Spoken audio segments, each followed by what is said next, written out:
আসসালামু আলাইকুম প্রিয় অষ্টম শ্রেণীর বৃত্তি প্রত্যাশী ছাত্রছাত্রীরা, আপনারা সবাই কেমন আছেন? একেবারে যারা জ্যামিতিতে খুবই দুর্বল তাদের জন্য আজকের এই ভিডিও। তাহলে দেখা যাক, আজকে আমরা অঙ্ক নিয়েছি পিথাগোরাস উপপাদ্যের 9 নম্বর অঙ্কটা। 9 নম্বর অঙ্কটা তাহলে কি একবার আমরা পড়ে নিই। ABC ত্রিভুজের এ সমকোণ এবং সিডি মধ্যমা প্রমাণ করো যে BC square equal CD square plus 3ab square. এটা আমাদেরকে প্রমাণ করে দেখাতে হবে। তাহলে সেই উপলক্ষে আমরা এ বি সি একটা ত্রিভুজ আঁকে লিখছি, আর সিডি হচ্ছে কি মধ্যমা। কার মধ্যমা? এ বি এর মধ্যমা। তাহলে সিডিটা আমরা মধ্যমার কাজটা কি একটা জিনিসের সমান বিভাগে ভাগ করে দাও। তাহলে বিশেষ নির্বাচন, মনে করি এ বি সি ত্রিভুজের এ সমকোণ এবং সিডি মধ্যমা। তাহলে প্রমাণ করতে হবে যে B C square equal CD square plus 3ab square. এটা আমাদের একেবারে প্রমাণ করে দেখাতে হবে। সেই ক্ষেত্রে আমি প্রমাণের জায়গায় দেখো, প্রমাণ সিডি মধ্যমা হয়, এবি সমান লেখা যায় 2ab প্লাস 2bd। আমরা এটা লিখতে পারি কারণ এটা কেউ মধ্যমা, সমান বিভাগে কি করে ভাগ করে দেয়।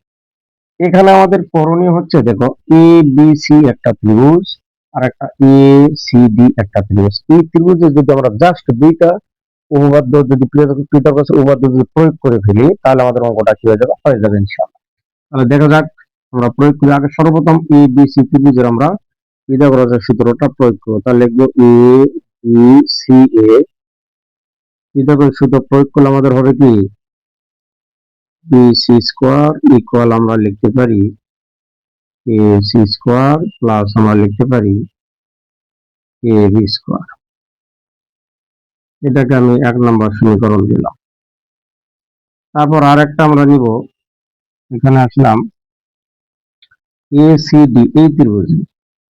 তাহলে আমরা লিখতে পারি এ সি ডি এ এই ত্রিভুজে পিথাগোরাসের সূত্র যদি আমরা প্রয়োগ করে দিই, তাহলে এই সিডিটা হচ্ছে কি মধ্যমা, সিডিটা হচ্ছে মধ্যমা এবং অধিভুজ। তারপর দিলাম কি স্কোয়ার দিলাম, তারপর লিখবো ইকুয়াল লম্ব স্কোয়ার প্লাস হচ্ছে ভূমি স্কোয়ার। তাহলে এখান থেকে যদি আমরা এসির মানটা নির্ণয় করে নিই, তাহলে আমরা এসি ইকুয়াল লিখতে পারি, এই এডিটা যদি আমরা এই সাইডে পার করি তাহলে কি হবে, মাইনাস হবে। তাহলে আমরা লিখতে পারি AC square equal CD square minus A B square. এটাকে আমি দিলাম হচ্ছে কত, 2 নম্বর। এটা হচ্ছে 1 নম্বর, ওইটা হচ্ছে 2 নম্বর। তাহলে এই সি স্কোয়ারটা আমরা কোথায় বসে দিব, 1 নম্বর সমীকরণে আমরা বসা দিব। তাহলে এখন যদি আমরা লিখি এ সি স্কোয়ার এর মান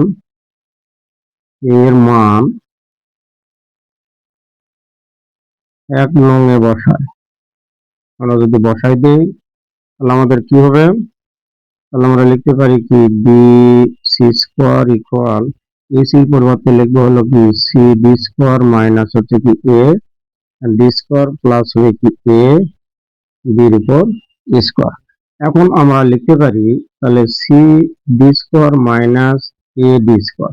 তাহলে এ বি সমান এখানে কি লেখা যায়, 2ab আমরা লিখতে পারি। তাহলে আমরা প্লাস দিয়ে 2ab দিয়ে তারপর কি দিব, স্কোয়ার। তাহলে আমরা লিখতে পারি C D square minus A D square plus হবে কি 4ab স্কোয়ার। তাহলে 2 দুগুণে 4 আর এ ডি স্কোয়ার। তাহলে অতএব আমরা লিখতে পারি এখন B C square equal C D square. এই 4ab স্কোয়ার থেকে যদি আমরা মাইনাস এ ডি স্কোয়ার করে দিই, তাহলে প্লাস হবে কি 3ab স্কোয়ার। এটাই হচ্ছে কি আমাদের প্রমাণিত। এইভাবে যদি আমরা সুন্দর করে বুঝিয়ে বুঝিয়ে যদি আমরা অঙ্ক করি বা এই জ্যামিতি গুলো করি, তাহলে আমাদের কি হবে, অনেক সুবিধা হবে। ঠিক আছে, তাহলে সকলেই ভালো থাকবেন, সুস্থ থাকবেন। আল্লাহ হাফেজ।